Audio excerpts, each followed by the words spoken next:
M Shivani 6th standard அரசு உயர்நிலைப்பள்ளி Pudupatti school. Corona உள்நுழைதல் அப்படின்னா நம்ம காற்றுல பரவக்கூடிய கொரோனா வைரஸ் எப்படி நம்ம மூக்கு வழியாக வாய் வழியாக போகுதுன்னு நம்ம பார்க்க போகிறோம்.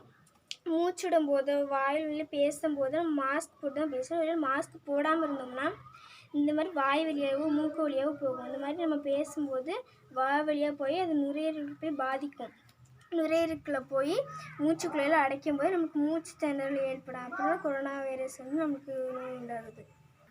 இப்போ நான் கொரோனா விழிப்புணர்வு பற்றி ஒரு டாபிக் எடுத்திருக்கேன். அது நம்ம கொரோனா வைரஸ் எப்படி நம்ம பாதுகாக்கிறதுன்னு இப்போ பார்க்க போகிறோம்.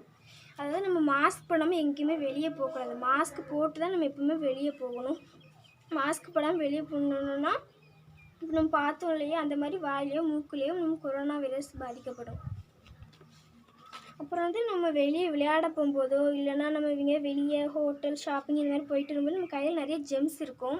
அதை நம்ம போக்கணும் அப்படின்னா நம்ம 20 செகண்ட் கையை நல்லா சுத்தமாக சானிடைசராலேயோ இல்லைன்னா சோப்பாலேயோ நல்லா கையை கழுவணும்னா நம்மளுக்கு க்ளீனான கை வேணும். அடுத்து நம்ம இருமும் போதோ தும்மும் போதோ கையை வச்சு மூடிட்டு தான் இருமணும் தும்மணும். இல்லைன்னா மற்றவங்களுக்கு அது நம்ம வழியாக ஸ்ப்ரெட் ஆயிரும்.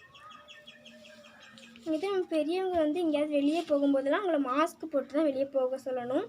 அப்புறம் முடிஞ்ச அளவுக்கு அவங்க ஸ்டே ஹோம் வீட்டுக்குள்ளேயே இருக்க சொல்லணும். நம்ம இது எப்படின்னா சானிடைசர் எப்பவும் யூஸ் பண்ணிக்கிட்டே இருக்கணும். அடுத்து நம்ம ஃப்ரெண்ட்ஸோடு எங்கேயாவது வெளியே போகும்போதெல்லாம் அவங்கள நமக்கு ஷேக்கன் கொடுப்போம், கிட்ட நின்று பேசிக்குவோம், கை கொடுப்போம். அந்த மாதிரிலாம் இருக்கக்கூடாது. 6 அடி டிஸ்டன்ஸ் விட்டு நம்ம எப்பவுமே பேசணும். அடுத்து நம்ம கூட்டமான இடத்துக்கு எங்கேயும் போகக்கூடாது. கூட்டமான இடத்துனா மார்க்கெட் தான். மார்க்கெட் ஷாப்பிங் எல்லாம் வெளியே எங்கே போனாலும் கூட்டமாக தான் இருக்கும்.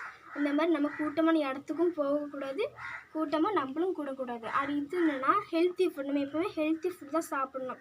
ஹெல்த்தி ஃபுட்னா க்ரீன்ஸ், வெஜிடபிள், ஃப்ரூட்ஸ். தேங்க்யூ.